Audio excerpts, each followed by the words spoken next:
दोस्तों, बिहार में मुख्यमंत्री नीतीश कुमार ने जिस तरीके से एक महिला का बुर्का खींचा भरी सभा में, वो मुद्दा पूरे देश में तूल पकड़ चुका है। लोग अपनी बात रख रहे हैं, उस बात का विरोध कर रहे हैं, लेकिन यहीं तक ये बात नहीं थम रही है। ये बात अब देश के बाहर भी जा चुकी है। खाड़ी देशों ने किस तरीके से इस बात का विरोध किया है और साफ तौर से कई सारी मैगजीनों ने, कई सारे देशों ने खुलकर के कहा है कि भारत में मुसलमान होना आसान नहीं है। अल जजीरा जो पूरी दुनिया में पढ़ी जाती है, वो भी साफ तौर से कह रही है कि जब 15% आबादी है, इतनी बड़ी जनसंख्या है, उसको किस तरीके से टारगेट किया जा रहा है। और ये सिर्फ अभी नहीं हो रहा है, पिछले कई वर्षों से देखा जा रहा है कि मुस्लिम समाज को टारगेट करने की कोशिश की जाती है, दोयम दर्जे का नागरिक प्रस्तुत करने की कोशिश की जाती है और उनको राजनीतिक रूप से अछूत बनाने की कोशिश की जा रही है। अल जजीरा क्या कह रहा है और देश के अलग अलग मीडिया संस्थान क्या कह रहे हैं, पूरी दुनिया में किस तरह से भारत की थू-थू हो रही है, किस तरह से राजनीतिक लोग, बड़े बड़े नेता मुस्लिमों के साथ इस तरह का काम कर रहे हैं, जिससे देश की विदेश नीति भी प्रभावित होती हुई दिखाई देती है। क्योंकि इन सारे मुद्दों को लेकर के हम आप तक अपडेट पहुंचाते रहे, तो हम ये विदेश नीति पर जो असर पड़ेगा उस पर भी बात करेंगे और यह भी देखने का प्रयास करेंगे कि किस देश ने क्या बात कह दी है। सबसे पहले देखिए कि कहा जा रहा है कि बुर्का खींचने को लेकर नीतीश कुमार पर भड़के खाड़ी देश।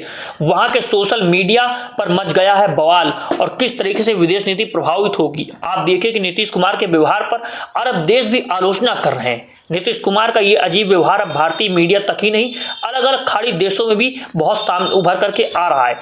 अल जजीरा साफ तौर से कहता है कि ये अपने आर्टिकल में प्रमुखता से छापा है और अल जजीरा ने लिखा, इस घटना ने भारतीय मुसलमानों के खिलाफ फैले नस्लवाद को फिर से हवा दे दी है। भारत मुसलमान की आबादी का एक बड़ा हिस्सा है, फिर भी उन्हें भेदभाव का सामना बनाया जाता है। मेन स्ट्रीम मीडिया में किस तरह से बात की जाती है, सोशल मीडिया पर भी वीडियो शेयर किया जा रहा है और इन सारी चीज़ों को देख करके आप ये देखिए कि जो वहाँ का सोशल मीडिया है वो भी पूरी तरीके से इस खबर को बहुत आगे बढ़ा रहा है। और जवाबदेहिता तय करनी चाहिए किनकी, जो लोग सत्ता में बैठे हुए हैं। हम और आप उनसे सवाल नहीं कर रहे हैं। आपने देखा कि कई सारे मंत्री उनके समर्थन में आ गए हैं। वो कह रहे हैं कि सिर्फ बुर्का ही तो खींचा है, कोई बात नहीं की, कुछ और नहीं टच किया है। इस तरह के बयान तैर रहे हैं पूरे सोशल मीडिया पे। अब वो लोग खेद भी प्रकट कर रहे हैं, लेकिन आप देखिए कि किस तरह से महिला जो नेता है, महिला जो पत्रकार हैं, वो लोग भी खुलकर के बोल रहे हैं। दोस्तों देखिए, इस मुद्दे को लेकर के प्रियंका चतुर्वेदी ने क्या कहा है। ये कहती हैं कि ये इनका महिला विरोधी सोच दिखाता है। एक गलत काम को सही साबित करने के लिए एक महिला की इज्जत को, उसके सम्मान को दरकिरार किया जा रहा है। चाहे वो बीजेपी हो या बीजेपी के सहयोगी दल, उत्तर से लेकर दक्षिण तक, ये सब महिला विरोधी मानसिकता वाले लोग हैं।